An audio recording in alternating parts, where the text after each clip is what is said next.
নমস্কার বন্ধুরা, গৃহিণীর রান্নাঘরে আপনাদের স্বাগত। সামনেই জন্মাষ্টমী, তাই আজ তালের বড়ার রেসিপি নিয়ে চলে এসেছি। এই তালের বড়া বানাতে বানাতে কিভাবে তালের বড়া খুব নরম তুলতুলে বানাবেন সেই টিপসটাও আপনাদের সাথে শেয়ার করব। প্রথমেই একটা বাটির মধ্যে তালের রসটা নিয়ে নিলাম। এখন এতে দিয়ে দেব 3 টেবিল চামচ আটা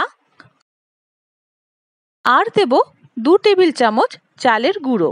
এই চালের গুঁড়ো দেওয়ার জন্য তালের বড়ার ভেতরটা নরম হলেও উপরটা মচমচে হবে, খাস্তা হবে।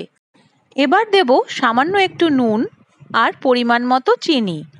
চিনি নিজেদের স্বাদ অনুযায়ী দেবেন। চিনির বদলে আপনারা গুড়ের ব্যবহারও করতে পারেন। তালের রসের সঙ্গে সবগুলোকে খুব ভালো করে মেখে নেব। এখন এর মধ্যে দিয়ে দেব 2 টেবিল চামচ ভর্তি গুঁড়ো দুধ। আর এই সময় কিছুটা নারকেল কোড়াও আপনারা এর মধ্যে মিশিয়ে দিতে পারেন।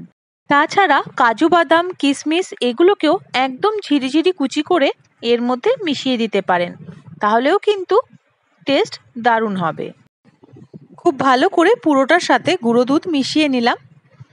এখন এইভাবে হাতের মধ্যে নিয়ে তুলে দেখতে হবে যে মাখাটা ঠিকমতো তৈরি হয়েছে কিনা।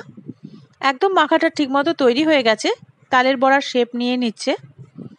এবার গ্যাসে কড়াই বসিয়ে দিয়ে দেব পরিমাণ মতো তেল। তেল গরম হয়ে এলে হাতের মধ্যে এইভাবে তালের মিশ্রণ নিয়ে আঙুল দিয়ে একটু ঠেলে তেলের মধ্যে ছেড়ে দেব। এইভাবে তেলের মধ্যে ছাড়লে একদম পুরো গোল গোল বলের মতো তালের বড়া তৈরি হবে। আর তালের বড়া যদি একদম নরম তুলতুলে করতে চান, তালের বড়ার গোলাটা যখন মাখবেন তখন তার মধ্যে 2টো কলা চটকে মেখে নেবেন, তাহলে তালের বড়া একদম নরম তৈরি হবে। হালকা আঁচে এইভাবে উল্টে পাল্টে একদম গাঢ় লাল করে ভেজে তুলে নিতে হবে। তৈরি হয়ে গেল তালের বড়া। এখন গরম গরম বা ঠান্ডা যেভাবে ইচ্ছে পরিবেশন করুন।